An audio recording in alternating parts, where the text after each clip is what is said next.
Universe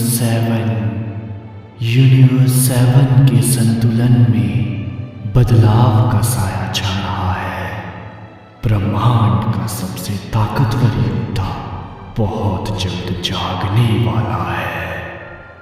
एक minute. Universe 7 का balance shift हो रहा है।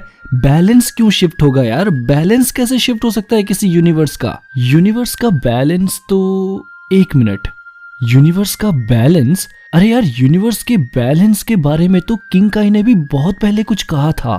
So he's bad. Fierce, I mean. He's one of those evil destroyer guys? It's not a matter of evil. But you're right, he is a god of destruction. Why would gods destroy things? What's the point of that? Creation and destruction, Goku. Both forces are necessary. They check each other.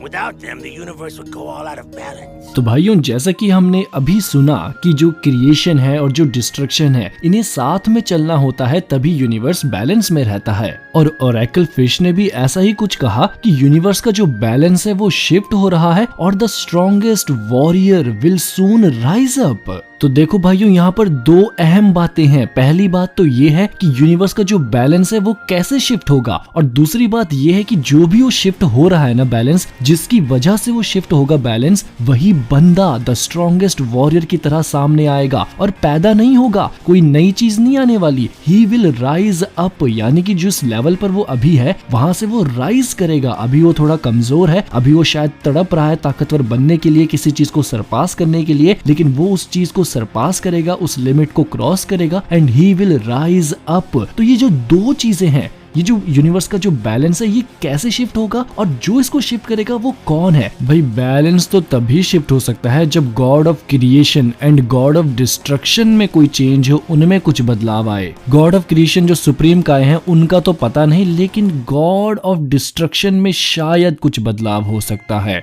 हक्काई Shin में कुछ बदलाव आना, यानी कि नया God of destruction Vegeta.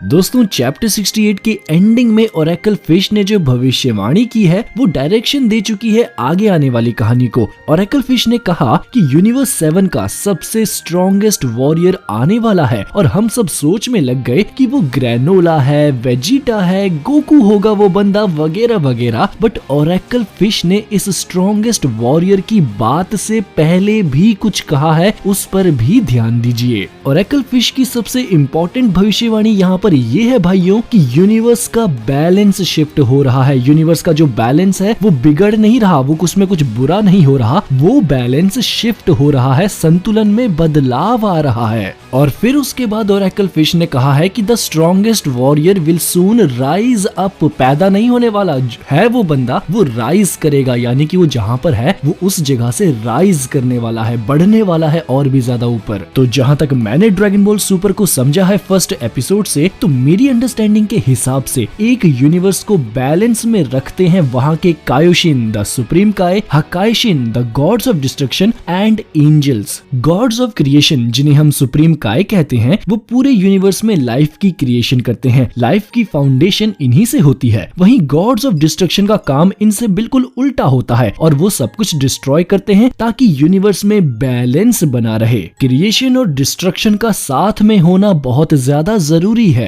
और God of destructions को एडमिनिस्टर करने का काम होता है एंजल्स का, जो कि बस हकाइशिन्स को डायरेक्शंस देते हैं और उनका कहा मानते हैं। अब देखो, अगर ओरेकल फिश ने यहाँ पर भविष्यवाणी की है, यहाँ पर बात हो रही है यूनिवर्स के बैलेंस के शिफ्टिंग की, बैलेंस के शिफ्ट होने की, तो ऑफ कोर्स यहाँ पर बात इन्हीं तीनों की जा रही है भाइयों, हकाइशिन, कायोशिन और एंजल्स की, क्योंकि ये तीनों की तीनों मिलके ही पूरे यूनिवर्स को बैलेंस में रखते हैं। और एंजल्स का तो छोड़ो, मेन तो है हकाइशिन और कायोशिन, यानी कि अगर बैलेंस में बदलाव आएगा तो हकाइशिन और कायोशिन का जो रोल है इसमें कुछ बदलाव की बात हो रही है यहाँ पे। शायद से कोई नया कायोशिन सुप्रीम काय या फिर कोई नया हकाइशिन गॉड ऑफ डिस्ट्रक्शन यूनिवर्स 7 का आने वाला है। बट जो भी हो भाइयों, फिलहाल यूनिवर्स 7 का संतुलन, यूनिवर्स 7 का बैलेंस शिफ्ट होगा, और अब हम ये दावे से कह सकते हैं कि यहाँ पर बात हो रही है वेजिटा की। देखो भाइयों, सोचा तो सभी नहीं होगा कुछ ना कुछ कि वो स्ट्रॉन्गेस्ट फाइटर कौन होगा। कईयों ने सोचा होगा कि यार गोकू होगा वो, कईयों ने वेजिटा को भी गेस किया होगा और कईयों ने ये भी सोचा होगा कि यार ग्रेनोला होगा, ब्रॉली होगा, ऊब होगा और जो वो हीटर आर्मी है उनमें से कोई होगा। सबने अपने अपने गेस किए होंगे। लेकिन भाइयों मैं कोई सिंपल गेस नहीं कर सकता, मुझे एक प्रॉपर अप्रोच लेनी होगी। एक प्रॉपर अप्रोच के साथ फैक्ट्स की मदद से अब मैं ये गेस कर सकता हूँ कि जो ये नया स्ट्रॉन्गेस्ट वॉरियर है वो है वेजिटा,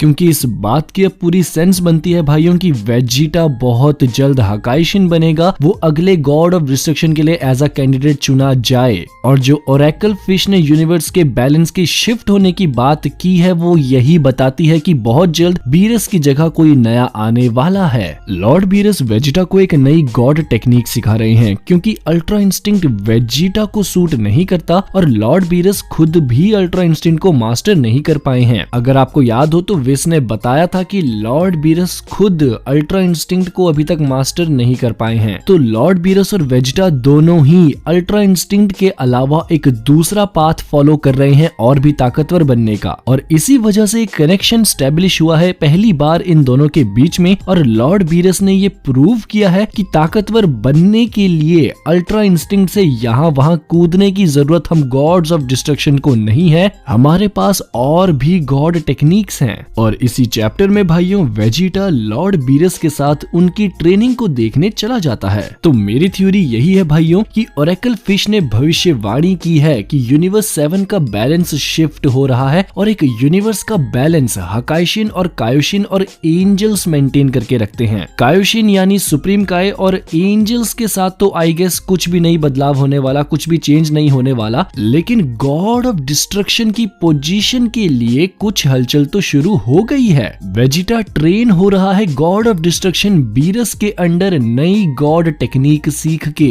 पूरा केस मैंने यहाँ पर खोल के रख दिया भाइयों, अब और क्या चाहिए। आई एम नाउ 80% श्योर कि ओरेकल फिश यहाँ पर वेजिटा की ही बात कर रही है और बहुत जल्द वेजिटा भी सेम टोप्पो की ही तरह नेक्स्ट हकाइशिन के लिए एज अ कैंडिडेट चुना जाएगा। हकाइशिन बनने के लिए अल्ट्रा इंस्टिंक्ट की जरूरत नहीं है भाइयों, टोप्पो के पास कोई अल्ट्रा इंस्टिंक्ट नहीं था, स्टिल वो अपनी खुद की ताकत से एक हकाइशिन की पोजीशन के लिए चुना गया था। और इस हकाइशिन की हकाई की भी जिसने डबल हकाई की थी उस शख्स का नाम मत भूलना भाइयों कभी, क्योंकि प्रिंस वेजिटा भले ही एज अ मॉर्टल हार जाए, लेकिन अगर उसके जहन में बुल्मा का ख्याल आ गया तो फिर इससे फर्क नहीं पड़ेगा कि सामने कोई असली गॉड ऑफ डिस्ट्रक्शन खड़ा है या फिर फ्यूचर में बनने वाला कोई और गॉड ऑफ डिस्ट्रक्शन। हम सब अच्छे से जानते हैं कि कैसे वेजिटा की रेज ने एक पल के लिए बीरस को भी चौकन्ना कर दिया था।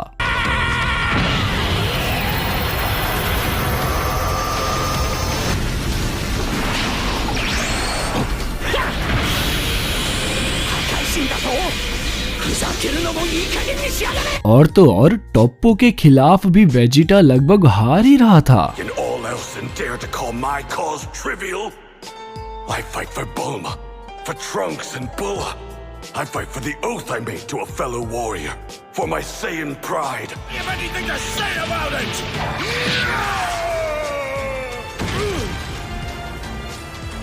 तो भाइयों Vegeta is very close to be considered as the candidate for next god of destruction. और अब तो ओरेकल फिश ने भी कह दिया है कि बैलेंस शिफ्ट हो रहा है यूनिवर्स 7 का, यानी कि पहले बैलेंस का जिम्मा लॉर्ड बीरस के कंधे पर भी था, लेकिन अब वो शिफ्ट होने वाला है और बहुत जल्द यूनिवर्स 7 का सबसे स्ट्रॉन्गेस्ट वॉरियर सामने आएगा जो कि वेजिटा होगा और यूनिवर्स 7 के बैलेंस का जिम्मा अब उसके कंधों पर आ जाएगा। मेरी ये बैलेंस वाली थ्योरी है जो वो गलत भी हो सकती है, इसलिए मैंने पहले ही कहा कि I am 80% sure about this theory, क्योंकि कहानी में ऐसा हल्का फुल्का चेंज कभी भी आ ही जाता है। मे बी इस बैलेंस शिफ्ट का ना भाइयों कुछ और ही मतलब रहा हो जो ओरेकल फिश ने कहा है, इसका मतलब पता नहीं कुछ और ही होगा, या फिर ऐसा भी हो सकता है कि बैलेंस शिफ्ट का वही मतलब हो जो मैंने कहा, लेकिन स्ट्रॉन्गेस्ट वॉरियर कोई और हो, स्ट्रॉन्गेस्ट वॉरियर वेजिटा ना हो। क्या पता कोई और स्ट्रॉन्गेस्ट वॉरियर सामने आ जाए, जैसे कि ग्रेनोला या फिर जो वो हीटर आर्मी है उनमें में से कोई, जिसकी वजह से शायद कायोशिन या फिर हकायोशिन या फिर एंजल में कुछ फर्क पड़े, उनके इस सिस्टम में कुछ फर्क पड़े, जिससे कि अल्टीमेटली यूनिवर्स का बैलेंस शिफ्ट हो जाए, कुछ उसमें बदलाव आ जाए। लेकिन अगर ऐसा कुछ होता भाइयों, तो ओरेकल फिश को ये कहना चाहिए था ना कि बैलेंस बिगड़ने वाला है, बैलेंस ऊपर नीचे होने वाला है। ऐसा तो कुछ नहीं बोला, उसने कहा बैलेंस शिफ्ट हो रहा है। इसलिए मुझे लगा कि कुछ बुरी खबर नहीं है, ये कुछ अच्छा है। और सिर्फ इसी वजह से अभी भी मेरा गेस यही है कि वो स्ट्रॉन्गेस्ट वॉरियर शायद से वेजिटा ही होगा और वो फ्यूचर गॉड ऑफ डिस्ट्रक्शन के लिए एज अ कैंडिडेट बनने वाला है। यूनिवर्स का संतुलन जिसे कभी बीरस मेंटेन करता था, अब वही संतुलन शिफ्ट होगा वेजिटा के कंधों में, जो कि बहुत जल्द राइज करने वाला है एज द स्ट्रॉन्गेस्ट वॉरियर। तो भाइयों बताओ कैसी लगी आपको मेरी ये यूनिवर्स के बैलेंस शिफ्ट होने वाली थ्योरी? क्या ओरेकल फिश का